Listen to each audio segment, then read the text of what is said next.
Chapter 4. Long legs are good for running, if not for dancing.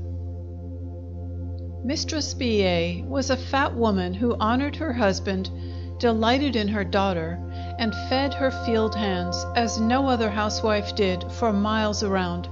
So there was a rush to be employed at B.A.'s. Pitou appreciated his luck at the full value when he saw the golden loaf placed at his elbow, the pot of cider set on his right, and the chunk of mild-cured bacon before him. Since he lost his mother 5 years before, the orphan had never enjoyed such cheer, even on a feast day.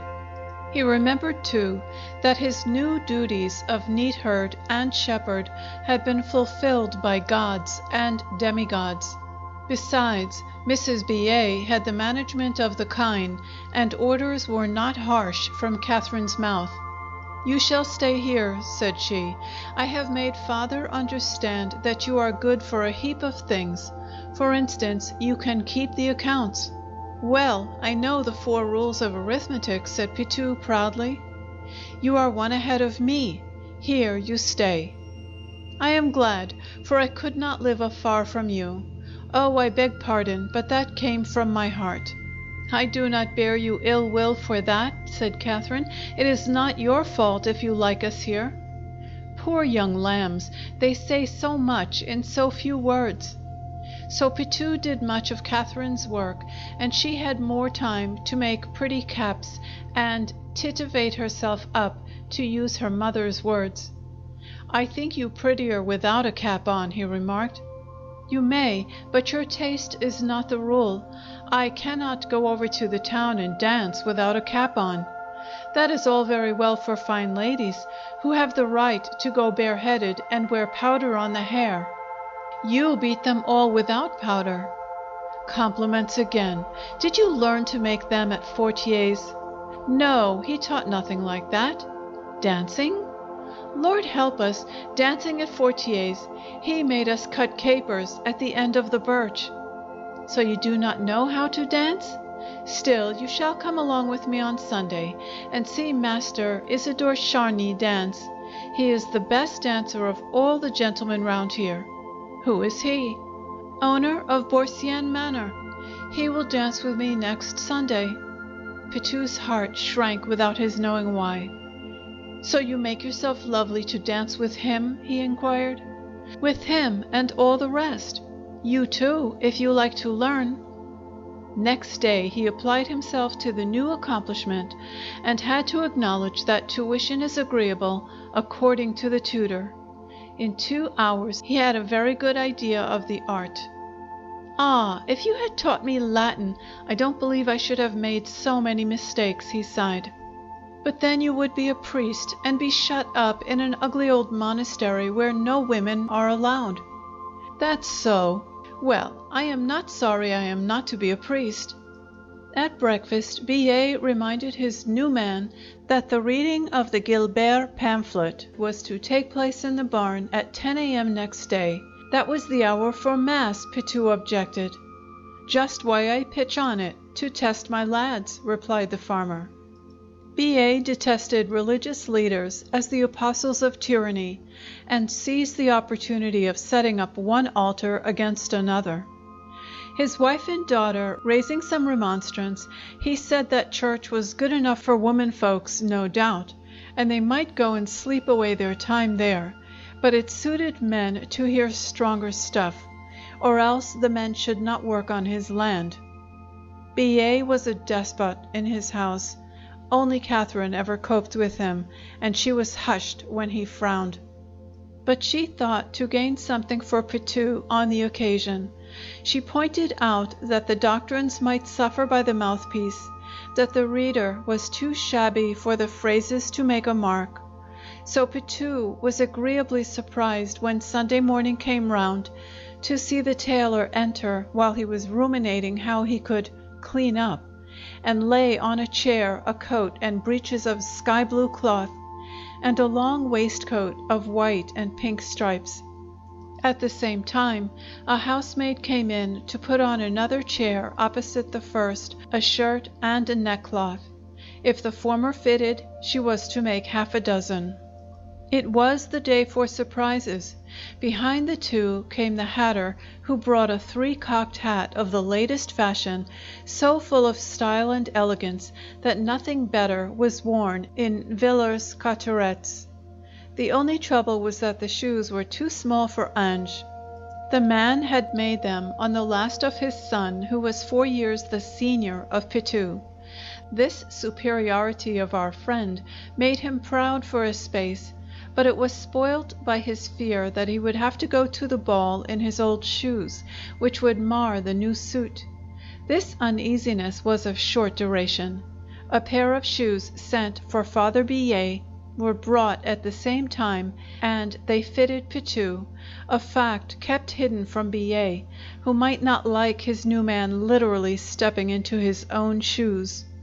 When Pitou, dressed, hatted, shod, and his hair dressed, looked at himself in the mirror, he did not know himself. He grinned approvingly and said, as he drew himself up to his full height, "Fetch along your master's shawnees now." "My eyes!" cried the farmer, admiring him as much as the women when he strutted into the main room. "You have turned out a strapper, my lad. I should like Aunt Angelique to see you thus togged out. She would want you home again." "But, papa, she could not take him back, could she?" "As long as he is a minor, unless she forfeited her right by driving him out." "But the 5 years are over," said Pitou quickly, "for which Dr. Gilbert paid 1,000 francs." "There is a man for you!" exclaimed Billet. "Just think that I am always hearing such good deeds of his. Do you see, it's life and death for him!" And he raised his hand to heaven. "He wanted me to learn a trade," went on the youth.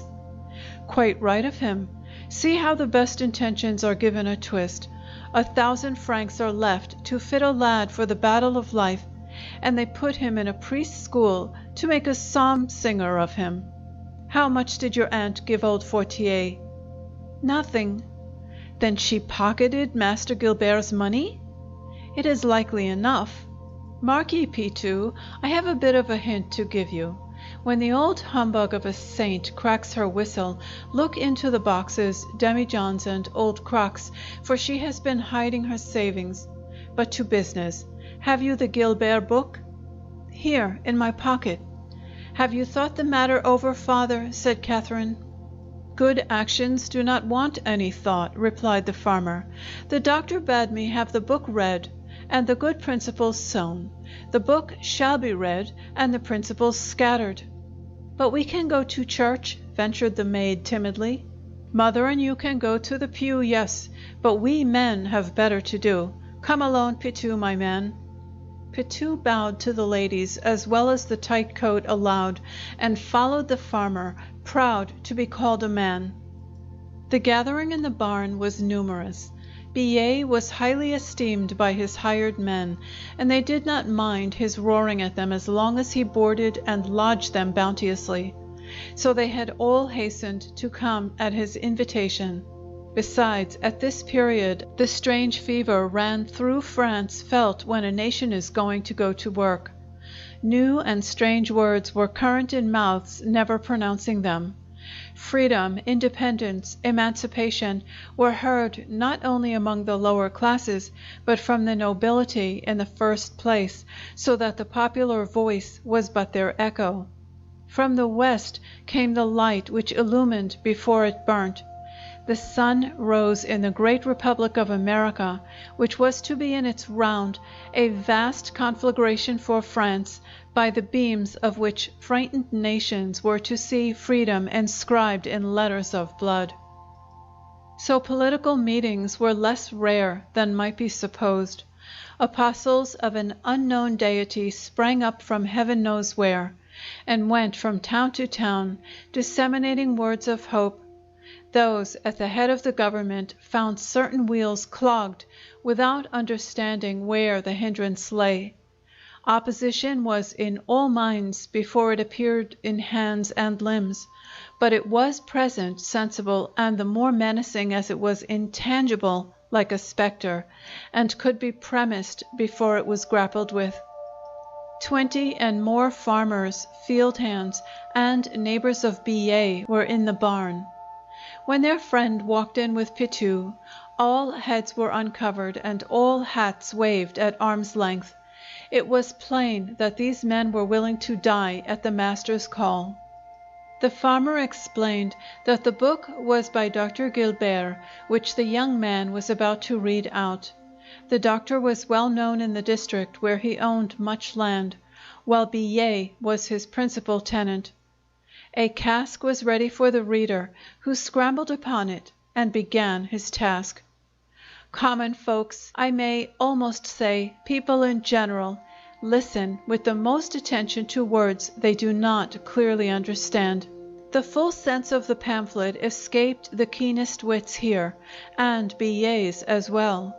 But in the midst of the cloudy phrases shone the words freedom, independence, and equality, like lightnings in the dark, and that was enough for the applause to break forth. "Hurrah for Dr. Gilbert!" was shouted. When the book was read a third through, it was resolved to have the rest in 2 more sessions, next time on the Sunday coming, when all hands promised to attend. Pitou had read very well. Nothing succeeds like success. He took his share in the cheers for the language, and Billet himself felt some respect arise for the dismissed pupil of Father Fortier.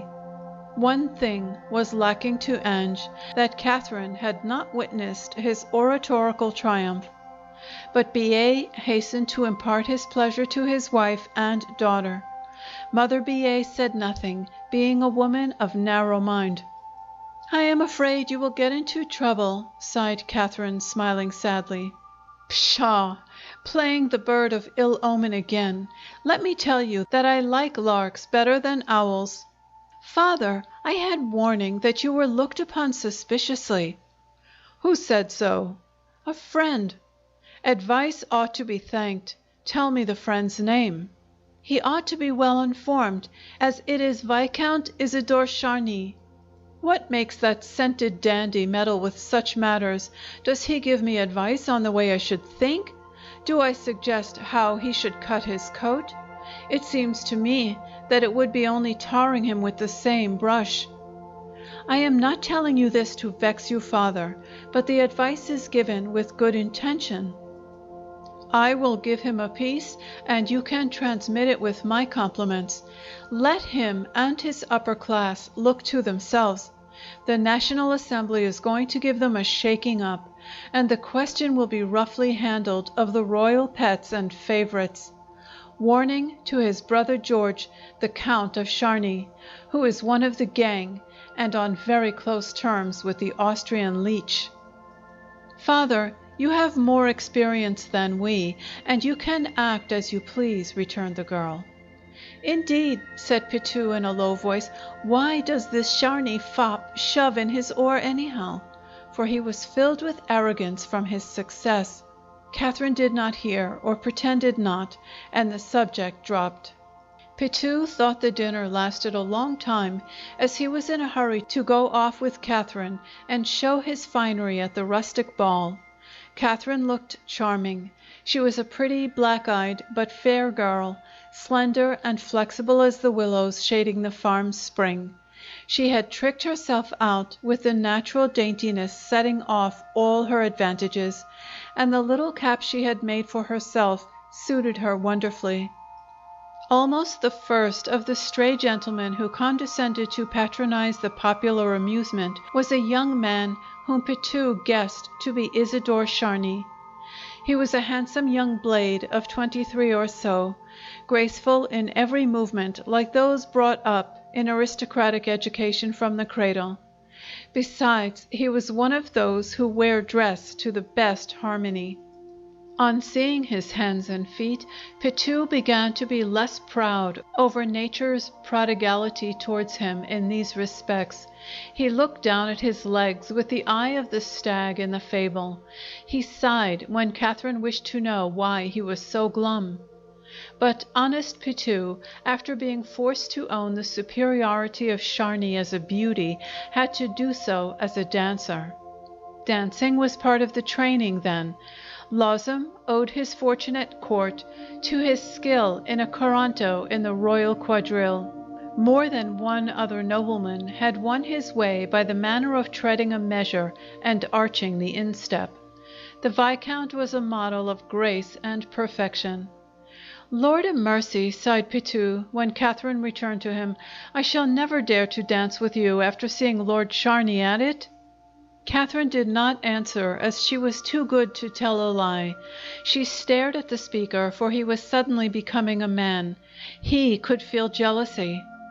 She danced 3 or 4 times yet, and after another round with Isidore Charny, she asked to be taken home. That was all she had come for, one might guess. "What ails you?" she asked as her companion kept quiet. "Why do you not speak to me?" "Because I cannot talk like Viscount Charny," was the other's reply. "What can I say, after all the fine things he spoke during the dances?" "You are unfair, Ange, for we were talking about you. If your guardian does not turn up, we must find you a patron." "Am I not good enough to keep the farm books?" sighed Pitou. "On the contrary, with the education you have received, you are fitted for something better. I do not know what I am coming to, but I do not want to own it to Viscount Charny." "Why refuse his protection? His brother the Count is, they say, particularly in favor at the court, and he married a bosom friend of the Queen Marie Antoinette. Lord Isidore tells me that he will get you a place in the custom house, if you like." "Much obliged. But as I have already told you, I am content to stay as I am, if your father does not send me away." "Why the devil should I?" broke in a rough voice, which Catherine started to recognize as her father's. "Not a word about Lord Isidore," whispered she to Pitou. I hardly know. I kind of feared I was not smart enough," stammered Ange. "When you can count like 1 o'clock and read to beat the schoolmaster, who still believes himself a wise clerk. No, Pitou, the good God brings people to me, and once they are under my roof tree they stick as long as he pleases." With this assurance, Pitou returned to his new home. He had experienced a great change. He had lost trust in himself, and so he slept badly. He recalled Gilbert's book. It was principally against the privileged classes and their abuses, and the cowardice of those who submitted to them. Pitou fancied he began to understand these matters better, and he made up his mind to read more of the work on the morrow. Rising early, he went down with it into the yard where he could have the light fall on the book through an open window, with the additional advantage that he might see Catherine through it. She might be expected down at any moment. But when he glanced up from his reading at the intervention of an opaque body between him and the light, he was amazed at the disagreeable person who caused the eclipse. This was a man of middle age, longer and thinner than Pitou, clad in a coat as patched and threadbare as his own, for Pitou had resumed his old clothes for the working day. While thrusting his head forward on a lank neck, he read the book with as much curiosity as the other felt relish, though it was upside down to him. Ange was greatly astonished. A kind smile adorned the stranger's mouth, in which a few snags stuck up, a pair crossing another like boar's fangs. "The American edition," said the man, snuffling up his nose. "In octavo, on the freedom of man and the independence of nations. Boston, 1788. Pitou opened his eyes in proportion to the progress of the unknown reader, so that when he had reached the end his eyes were at the utmost extent. "Just so, sir," said Pitou. "This is the treatise of Dr. Gilbert's," said the man in black. "Yes, sir," rejoined the young man politely. He rose, as he had been taught that he must not sit in a superior's presence, and to simple Ange everybody was a superior. In rising, something fair and rosy attracted his attention at the window. It was Catherine come down at last, who was making cautionary signs to him.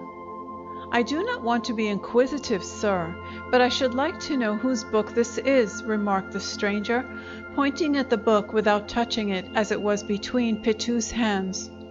Pitu was going to say it belonged to Billet, but the girl motioned that he ought to lay claim to it himself, so he majestically responded, "This book is mine." The man in black had seen nothing but the book and its reader, and heard but these words. But he suspiciously glanced behind. Swift as a bird, Catherine had vanished. "Your book?" "Yes. Do you want to read it? Avidis legendi libri, or legendi historiae." "Hello! You appear much above the condition your clothes beseem," said the stranger. "Non divis vestitu, sed ingenio, and it follows that I take you into custody." "Me in custody?" gasped Pitu, at the summit of stupefaction. At the order of the man in black, 2 sergeants of the Paris police seemed to rise up out of the ground.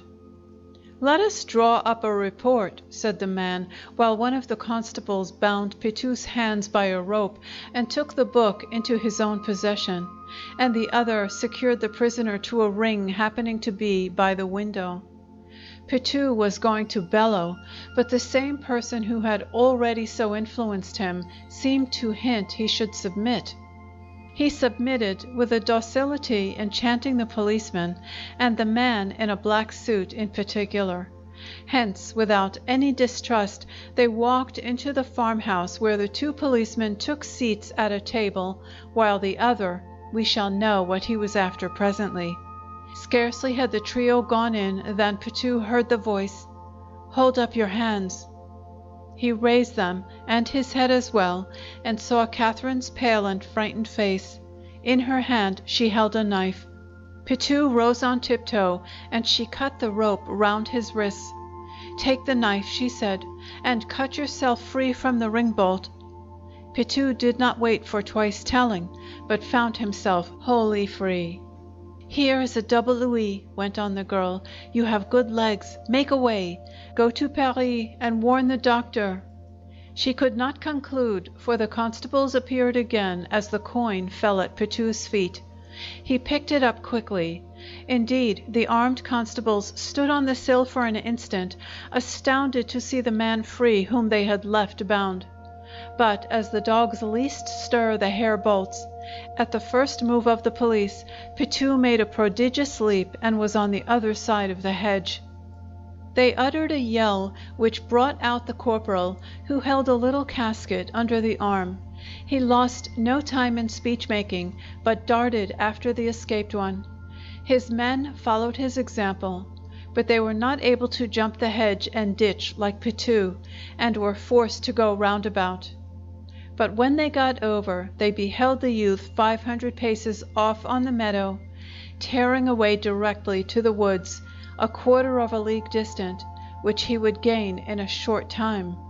He turned at this nick, and perceiving the enemy take up the chase, though more for the name of the thing than any hope of overtaking him, he doubled his speed and soon dashed out of sight in the thicket. He had the wind as well as the swiftness of the buck, and he ran for 10 minutes as he might for an hour. But, judging that he was out of danger, by his instinct he stopped to breathe, listen, and make sure that he was quite alone. "It is incredible what a quantity of incidents have been crammed into 3 days," he mused. He looked alternately at his coin and the knife.